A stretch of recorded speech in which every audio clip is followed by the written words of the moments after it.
तर नमस्कार मंडळी, स्वागत आहे आपल्या एका नवीन शॉर्ट व्हिडिओमध्ये. आणि आज आहे एवढ्या पॉझिटिव्हनेसने आपण दिवस सुरुवात केलेला आहे. आजचा मला वाटतं ना 9वा व्हिडिओ आहे. आणि ही बघा किती छान आपली अशी छोटीशी अशी गॅलरी आहे. तिकडे असे छोटे-छोटे असे झाडं लावलेली आहेत. तर ते बघून ना फार बरं वाटतं. आणि हे जे नारळाचं झाड दिसतंय का, ते 10 वर्ष आधी आम्ही जेव्हा इकडे आलो ना बिल्डिंगमध्ये त्यावेळेला फार लहान होतं आणि आज एवढ्या उंच टोकापर्यंत पोहोचलेलं आहे. म्हणजे हेच पॉझिटिव्हनेस बघा किती असतो माणसामध्ये असू दे किंवा एखाद्या सजीवमध्ये असू दे. तर आज मी ठरवलं की आज आपण स्कूटी ऑफिसला घेऊन न जाता आपण जायचंय आज ऑटोने. ऑटो बोललो चला ठीक आहे, आपण आज ऑटोने गेलेलो जास्त परवडेल, कारण का औषध पण सुरू आहे आणि त्या औषधामध्ये कसं आहे ना, सर्दीचं औषध आहे ना, त्याच्यात थोडंसं ना असं झोप येते. त्याच्यामुळे म्हटलं बोललो आपण हिरो बनायची गरज नाही. गपचूप जाऊया ऑटोने किंवा मेट्रोने. तर आज बोललो तब्येत थोडी डाऊन आहे, तर बोललो आपण आज ऑटोने जाऊया.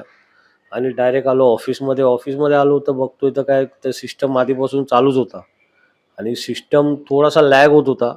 म्हटलं मे बी काल मी ऑफिसला गेलो नाही त्याच्यामुळे काय झालं असणार, कोणी सिस्टम बंद केला नसणार. तर आता रिस्टार्ट केलाय, आय-टी पर्सनला बोलवलंय आणि हा रेड ड्रॅगनचा आपला कीबोर्ड, याची जी लाइटिंग आहे ना मला फार आवडते. काम संपवून निघालो 7:30ला, कारण का आज काम म्हणजे करायची इच्छा पण नव्हती. म्हटलं बोललो चला आज मेट्रोने जाऊया. कारण का ट्रॅफिक पण खूप दाखवत होतं आणि एक आपला ऑटोवाला बोलला, "सर तुम्ही मेट्रोने जावा करून." तर बोललो मेट्रोने जाऊया. घरी आलो 9:30 काहीतरी झालेले. मग म्हटलं बोललो जाऊया आज डॉक्टरकडे जरा दाखवून येऊया, कारण का मला असं वाटत होतं की आतमध्ये ना म्हणजे सर्दी आहे अजून. मस्त मग वाईफने चहा वगैरे दिला थोडा बनवून, कारण तोंडाला थोडी चव वगैरे नव्हती. तर म्हटलं